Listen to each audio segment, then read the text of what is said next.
Hello everyone, we will continue with the induction motor torque speed characteristics.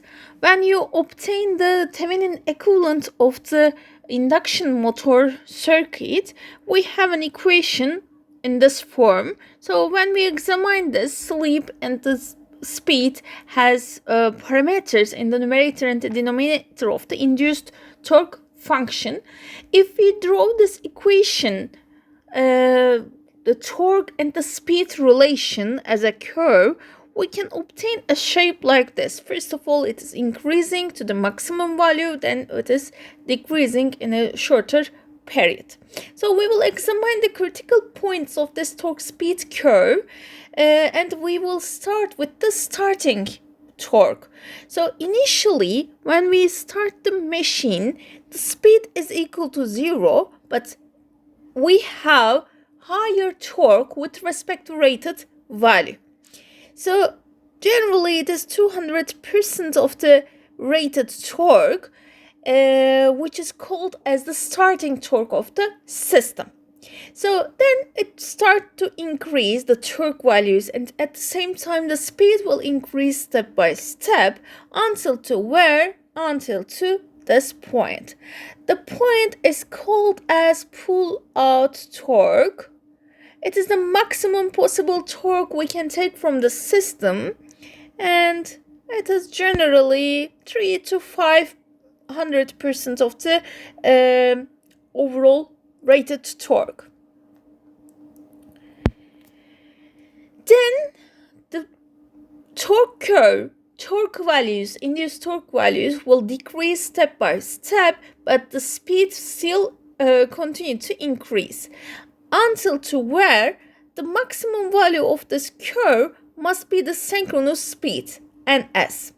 And as we know from the operation of the induction motor, the motor speed cannot reach to ns, synchronous speed, during the continuous operation. What will happen at the rated torque, at 100% rated torque, we will see the rated motor speed, which is Nm, and the system operating region will be here.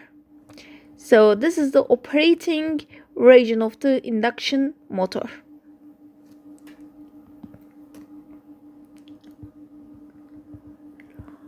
So according to our higher torque requirements or lower torque requirements, Nm will be closer to Ns or will be far away from the Ns. It will slide during the operating region. And this point shows the full load torque of the system. And similarly, we can give a name to that speed. It will be the pull-out speed of the induction motor. So let's summarize this curve and the operation according to important points.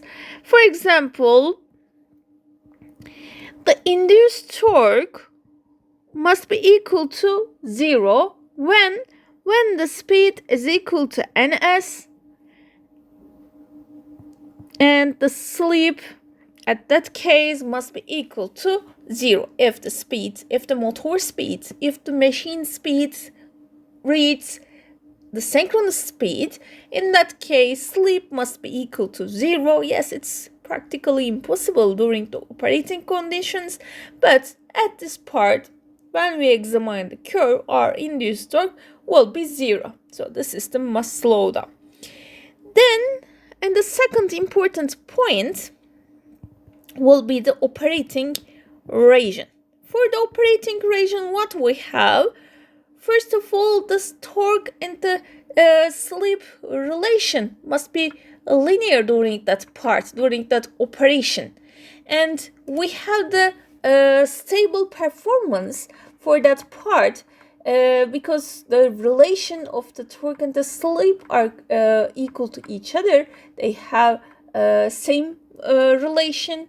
Because of this, we can see the stable operation. So torque and sleep relation will be linear.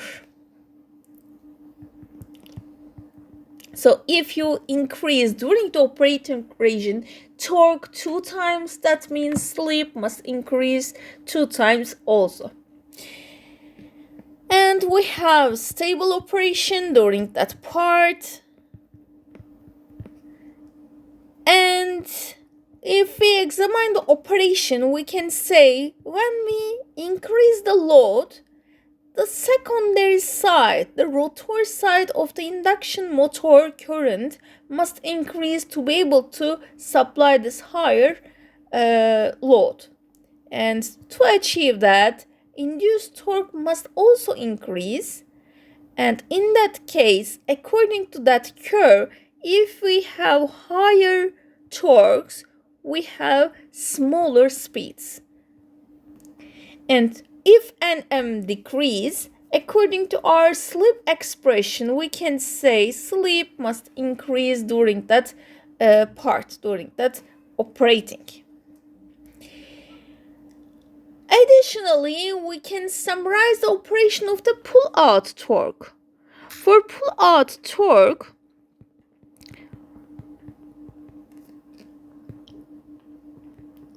it is 3 or 5 times greater than the rated torque.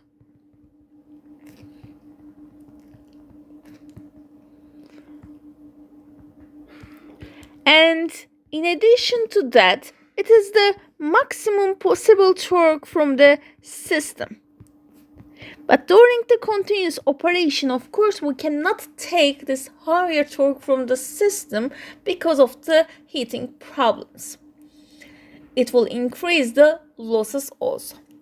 Starting torque, it will be the next important point for the torque speed characteristics. And it is again larger than rated torque.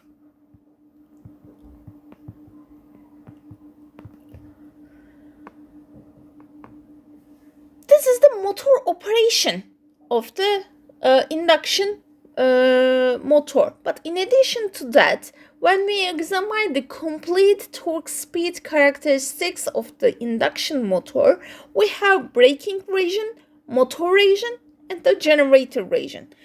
If we show that part, so we have for a complete torque speed characteristics, we have to examine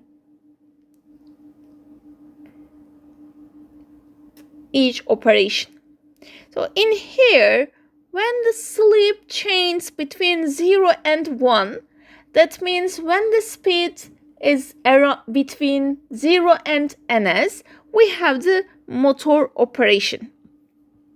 So that part shows the motor region, motor operation, and negative with respect to x-axis, negative part shows the generator region. And this point and the speed will be 0. If the speed is equal to 0, slip must be 1. And during that part, slip will change between 0 and 1. While the Nm has the values between 0 and ns. So the last point of the motor region must be ns in terms of speed, and slip must be 0. And if Nm is greater than ns and slip is less than 0, we have the generator operation. For the braking region, if we clarify the range of the parameters, slip must be greater than 1, while the Nm is less than 0. And we can say briefly the direction of induced torque will be reversed during the generator operation, and Nm will be smaller than 0. The induced torque will stop the machine in the braking region. In addition to torque speed characteristics, also we need to clarify the operation starting of the induction motor. Especially we will talk about the induction motor at this point, but for each motor we need to be careful about this point, the starting of the machines, motors. Why? For example, for the induction motor, if we will start initially the machine, Nm, which is the motor speed, must be equal to 0. Why? The system is stationary. We will start to operate the system. If Nm is equal to 0, if we remember the expression of sleep, we can say the sleep must be equal to 1. So if it is equal to 1, our final resistance on the equivalent circuit, R2 over S, will be equal to R2. What is the difference? R2 is very small normally, and sleep is also small value.